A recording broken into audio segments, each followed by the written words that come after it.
છો? મજામાં? ધોરણ 10 ની અંદર ચેપ્ટર નંબર 11 રચના કે જેની અંદર આપણે વર્તુળની રચનાઓ વિશે અભ્યાસ કરી રહ્યા હતા. આજે આપણે તો કે વર્તુળની જે એક રચના બાકી છે એના વિશે તો કે આપણે અભ્યાસ કરવાના છીએ. તો ચાલો હવે આપણે સ્ટાર્ટ કરીએ રચના 5. હવે આપણે રચના તો કે 5 જોઈએ. અહીં તમને આપેલ છે 8 સેન્ટીમીટર લંબાઈનો એક રેખાખંડ AB દોરો. એને કેન્દ્ર લઈ 4 સેમી ત્રિજ્યાવાળું એક વર્તુળ દોરો. ત્યારબાદ બીને કેન્દ્ર લઈ અને બીજું તો કે 3 સેન્ટીમીટર ત્રિજ્યાવાળું વર્તુળ દોરવાનું છે. પ્રત્યેક વર્તુળને બીજા વર્તુળના કેન્દ્રમાંથી સ્પર્શક દોરવાના છે.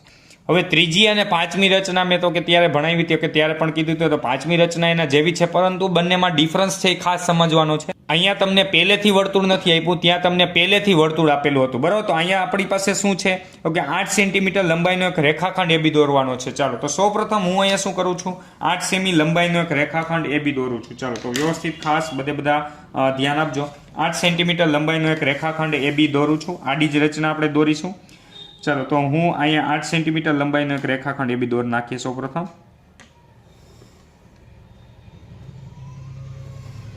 બરોબર, સારું. ચાલો અહીંયા આપણે મેં 8 સેન્ટીમીટર લંબાઈનો એક રેખાખંડ AB દોરેલ છે.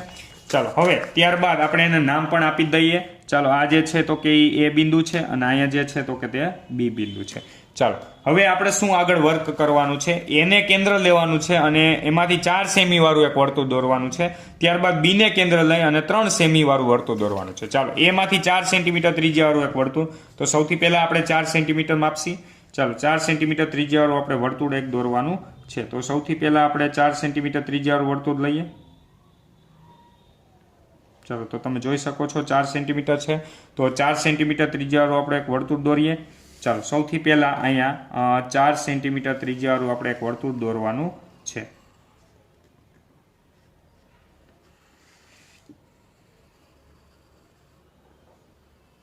ચાલો તો મેં અહીંયા કેન્દ્ર એ રાખ્યું છે, 4 સેન્ટીમીટર ત્રિજ્યાવાળું વર્તુળ દોરે છે. ત્યારબાદ બીને કેન્દ્ર રાખવાનું છે, પરંતુ ત્યાં 3 સેન્ટીમીટર ત્રિજ્યાવાળું વર્તુળ દોરવાનું છે. ચાલો તો હું અહીંયા એક્ઝેક્ટલી 3 સેન્ટીમીટર લઈ લઈએ. બરાબર, 3 સેન્ટીમીટર વાળું આપણે વર્તુળ દોરવાનું છે. તો અહીંયા તો કે આપણે 3 સેન્ટીમીટર ત્રિજ્યા લઈ લીધી છે. ચાલો હવે 3 સેન્ટીમીટર ત્રિજ્યાવાળું વર્તુળ દોરશી. બીને કેન્દ્ર લેવાનું છે. ચાલો બીને કેન્દ્ર લઈ અને 3 સેન્ટીમીટર ત્રિજ્યાવાળું વર્તુળ દોરવાનું છે. બરાબર, તો અહીંયા હું બીને કેન્દ્ર લઈ અને તો કે 3 સેન્ટીમીટર ત્રિજ્યાવાળું વર્તુળ દોરું છું.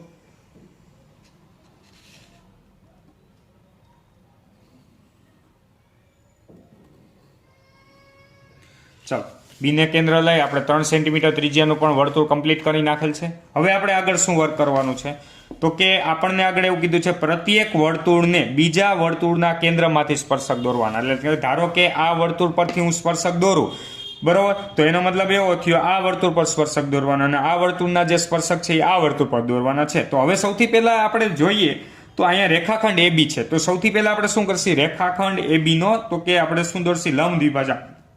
ચાલો રેખાખંડ AB નો લંબ દ્વિભાજક દોરવો છે. વ્યવસ્થિત બધા ખાસ ધ્યાન આપજો. હું અડધા કરતા ટૂંકમાં થોડીક વધારે ત્રિજ્યા લઈ અને તો કે આપણે A બિંદુમાંથી ઉપર નીચે ચાપ દોરું છું.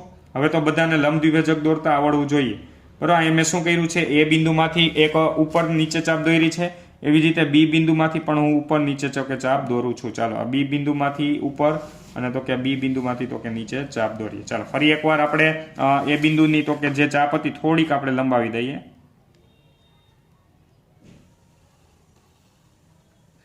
ચાલો તો અહીંયા આપણે તમે જોઈ શકો છો રેખાખંડ AB નો તો કે લંબ દ્વિભાજક કમ્પ્લીટ છે.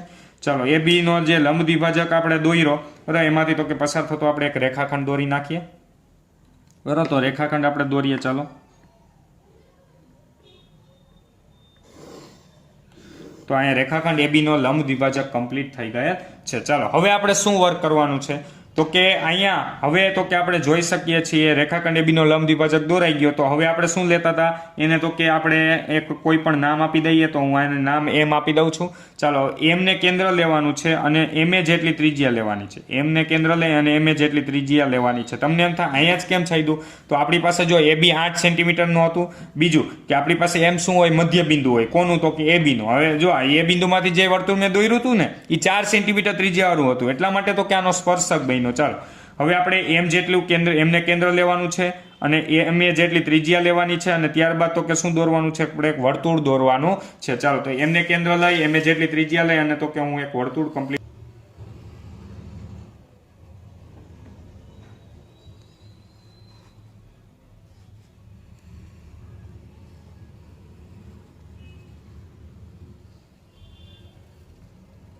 એક્ઝેક્ટલી તો કે આ બી બિંદુના કેન્દ્રમાંથી જ આ વર્તુળ જે છે એ પસાર થવું જોઈએ. ચાલો તો હવે સૌથી પહેલા અહીંયા આપણે વર્તુળ પણ કમ્પ્લીટ કરેલ છે. હવે તો કે આમ જોઈએ તો તમારી રચના કમ્પ્લીટ થઈ ગઈ છે. હવે માત્ર તો કે આપણે સ્પર્શક દોરવાના છે. ચાલો સ્પર્શક કઈ રીતે દોરશી તો કે આપણને એવું કીધું છે પ્રત્યેક વર્તુળને બીજા વર્તુળના કેન્દ્રમાંથી સ્પર્શક દોરવાના છે. એટલે કે આ બી બિંદુમાંથી આપણે સ્પર્શક દોરીએ તો આ વર્તુળ પર દોરવાના અને એ બિંદુમાંથી આ વર્તુળ પર સ્પર્શક દોરવાના છે. ચાલો તો આ બંને વર્તુળ જ્યાં છેદે છે એમાંથી આપણે પસાર થતા તો કે આપણે સ્પર્શક દોરવાના છે. તો હું અહીંયા સ્પર્શક દોરું છું. ચાલો તો સૌથી પહેલી વસ્તુ અહીંયા તો કે આપણે દોરીએ આ તો કે સ્પર્શક એક બી બિંદુમાંથી તો કે હવે ત્યારબાદ તો કે એક સ્પર્શક અહીંયા આવશે તો ઈ સ્પર્શક આપણે દોર્યો છે. ચાલો એવી જ રીતે એ બિંદુમાંથી પણ બે સ્પર્શક દોરશી. ચાલો એ બિંદુમાંથી તો કે સામેના વર્તુળ પર એટલે કે આ બે વર્તુળ જ્યાં છેદે છે ત્યાં આપણે સ્પર્શક દોરવાના છે. તો અહીંયા તો કે કમ્પ્લીટલી તો કે આપણે બધા તો કે સ્પર્શક દોર્યા છે. ચાલો હવે આપણે નામ આપી દેશી.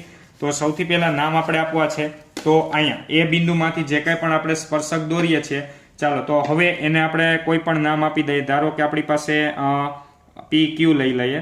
PQ સ્પર્શક છે અને અહીંયા તો કે એમ નામ તો આપી દીધું છે બરોબર. તો આપણે એક કામ કરી અહીંયા જે છે એને તો કે આપણે R અને S નામ આપી દઈએ. R અને S. ચાલો તો એ બિંદુમાંથી બે સ્પર્શક AP અને AQ. એવી રીતે બી બિંદુમાંથી બે સ્પર્શક આપણે દોર્યા છે BR અને BS. તો અહીંયા તો કે તમારી રચના કમ્પ્લીટ થાય છે. ચાલો સાવ સિમ્પલ રચના છે. ફરી એકવાર આપણે તો કે આખી રચના જોઈએ તો કે રચનાની અંદર તમને શું આપેલ છે તો કે સૌથી પહેલા આપણી પાસે એક રેખાખંડ હતો રેખાખંડ AB. ત્યારબાદ રેખાખંડ AB હતો તો રેખાખંડ AB હતો તો ચાલો ફરી એકવાર આપણે આખી રચના જોઈ લઈએ. અહીંયા તો કે તમારી પાસે રેખાખંડ AB હતો. ત્યારબાદ તો કે આપણે શું કર્યું હતું એ બિંદુમાંથી 4 સેન્ટીમીટર ત્રિજ્યાવાળું વર્તુળ દોરવાનું હતું. બી બિંદુમાંથી 3 સેન્ટીમીટર ત્રિજ્યાવાળું વર્તુળ દોરવાનું હતું. ત્યારબાદ રેખાખંડ આપણે AB નો લંબ દ્વિભાજક દોર્યો. એને તો કે નામ આપણે એમ આપ્યું છે. એમ ને કેન્દ્ર લઈ એમ જેટલી ત્રિજ્યા લઈ નવું વર્તુળ રચના કરી બરોબર. ત્યારબાદ તો કે આપણે બી બિંદુમાંથી બે સ્પર્શક અને એ બિંદુમાંથી તો કે બે સ્પર્શકની રચના કરી. તો રચના સાવ એટલે સૌ સિમ્પલ જ છે. તો આ પ્રમાણે બધે તો કે રચના દોરવાની છે. ચાલો હવે ત્યારબાદ આપણે પક્ષ કૃત્ય અને તો કે રચનાના મુદ્દાની બધી વસ્તુ લખીએ. ચાલો તો સૌથી પહેલા અહીંયા શું લખશી તો કે પક્ષ. તો સ્ટાર્ટ કરીએ. સૌથી પહેલા પક્ષ. ચાલો પક્ષની અંદર આપણે અહીંયા શું લખશી તો કે આપણને આપ્યું હતું શું તો કે અહીંયા આપણને આપેલું હતું કે 8 સેન્ટીમીટર લંબાઈનો રેખાખંડ AB. ચાલો તો આપણે લખીએ 8 સેમી લંબાઈનો રેખાખંડ AB આપેલ છે. 8 સેમી લંબાઈનો રેખાખંડ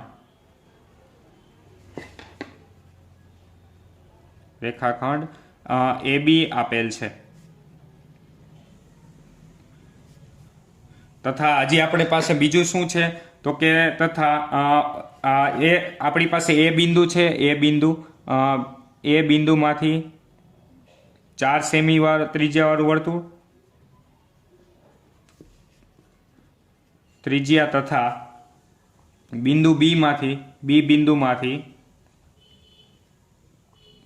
3 સેમી ત્રિજ્યાવાળું વર્તુળ આપેલ છે. ચાલો આટલી પહેલા બધાને ખબર પડી.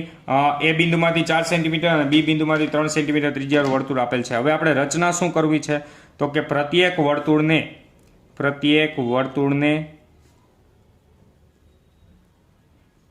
બરોબર. તો કે આપણે શું કરવાનું છે પ્રત્યેક વર્તુળને બીજા વર્તુળના કેન્દ્રમાંથી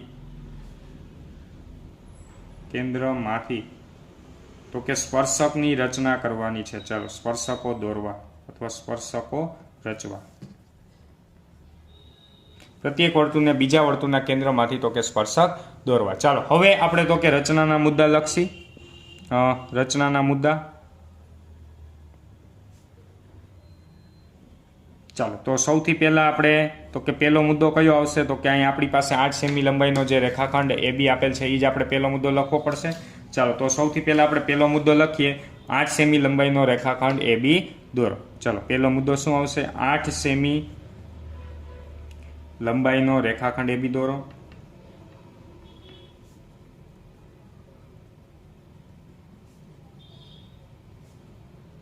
ચાલો 8 સેમી લંબાઈનો રેખાખંડ AB દોર્યો. ત્યારબાદ આપણે શું કર્યું હતું તો કે એને કેન્દ્ર લઈ 4 સેમી ત્રિજ્યાવાળું વર્તુળ દોર્યું. એને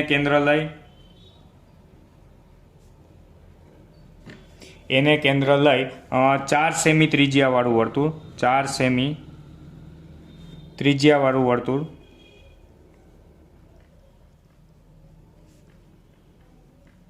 તથા બીને કેન્દ્ર લઈ 3 સેન્ટીમીટર ત્રિજ્યાવાળું વર્તુળ 3 સેમી ત્રિજ્યાવાળું વર્તુળ દોર. ચાલો, પહેલા આપણે આટલું વર્ક કમ્પ્લીટ કર્યું હતું, બરાબર. હવે આપણે શું વર્ક કર્યું તો કે સૌથી પહેલા આપણે રેખાખંડ AB નો શું લીધો તો લંબ દ્વિભાજક દોર્યો હતો. તો હવે આપણે એના માટેનું વર્ણન લેશે. ચાલો, રેખાખંડ AB નો લંબ દ્વિભાજક દોરી તેનું મધ્ય બિંદુ એમ મેળવો. ચલો, તેનું મધ્ય બિંદુ એમ મેળવો. ચાલો, હવે આપણે એનું મધ્ય બિંદુ પણ મેળવી લીધું છે. ત્યારબાદ હવે આપણે શું વર્ક કરશી? મધ્ય બિંદુ મેળવ્યું હતું, બરાબર. ત્યારબાદ આપણે શું કર્યું હતું તો કે આપણી પાસે અહીંયા તમે પણ જોઈ પણ શકો છો કે આપણી પાસે એમને કેન્દ્ર લીધું, બરાબર. અને તે કે એમ જેટલી ત્રિજ્યા લઈ એક વર્તુળ દોર્યું, એવી જ રીતે એમને કેન્દ્ર લઈ MB જેટલી ત્રિજ્યા લઈ અને તો કે બીજું એક વર્તુળ દોર્યું. તો આપણે બંનેની વાત કરશી. ચાલો, તો એમને કેન્દ્ર લઈ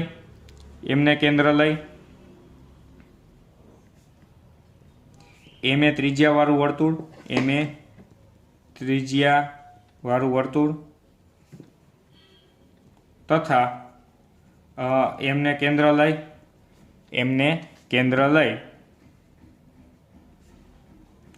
MB જેટલી ત્રિજ્યાવાળું વર્તુળ દોરો. તો આપણે 2 વર્તુળ દોર્યા હતા, બરાબર. બંને તો કે આપણે વર્ણન લખી નાખ્યું. ચાલો, હવે આપણે શું કર્યું તો કે આપણી પાસે તો કે અહીંયા આપણે જો કે જે વસ્તુ તો કે જોઈડી છે એનું નામ આપી દઈએ. તો આપણે સૌથી પહેલા AR શું લીધા છે તો કે AP AQ તથા તો કે BQ BR લીધા છે અને BS જોઈડા છે. તો BR અને BS જોડો. ચાલો, ફરી એકવાર મેં AP AQ BR અને BS તો કે આપણે લીધા છે એ જોઈડા. ચાલો, તો કે જે આપણી પાસે તો કે જ્યાં આપણે ચાલો અહીંયાથી લખીએ જ્યાં AP અને AQA બિંદુ A માંથી દોરેલ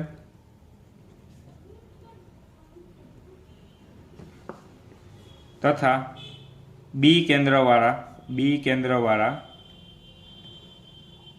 વર્તુળના સ્પર્શકો છે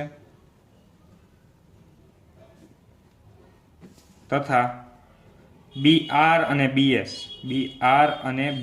એ બિંદુ B માંથી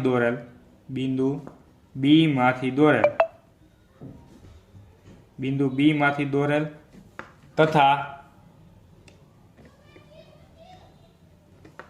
આપણી પાસે A કેન્દ્રવાળા વર્તુળના સ્પર્શકો છે. ચલો, તો અહીંયા આપણી પાસે તો કે જે રચના હતી કમ્પ્લીટ થાય છે. ફરી એકવાર આપણે જોઈએ. સિમ્પલ જ રચના છે. ચાલો, વ્યવસ્થિત ખાસ બધા ધ્યાન આપજો. સૌથી પહેલા રેખાખંડ AB દોર્યો, ત્યારબાદ A માંથી તો કે 4 સેમી વાળું વર્તુળ અને B માંથી 3 સેન્ટીમીટર ત્રિજ્યાવાળું વર્તુળ દોર્યું છે. ત્યારબાદ રેખાખંડ AB નો લંબ દ્વિભાજક દોરી એને મધ્ય બિંદુ M નામ આપ્યું. M ને કેન્દ્ર લઈ M જેટલી ત્રિજ્યા લઈ એક નવું વર્તુળ દોર્યું. A માંથી 2 સ્પર્શક, B માંથી 2 સ્પર્શક દોરેલ છે. ત્યારબાદ એ જ પ્રમાણે બધું વર્ણન લખે છે. ચાલો, તો સૌ પ્રથમ બધા રચના 5 તો કે નોટ ડાઉન કરી લ્યો. અહીંયા તો કે રચના દર્શાવેલ છે.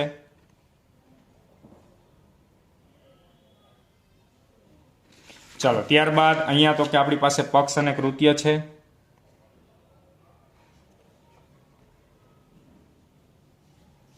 ચાલો, ત્યારબાદ બધા રચનાના મુદ્દા જે છે તો કે તે નોટ ડાઉન કરી લ્યો.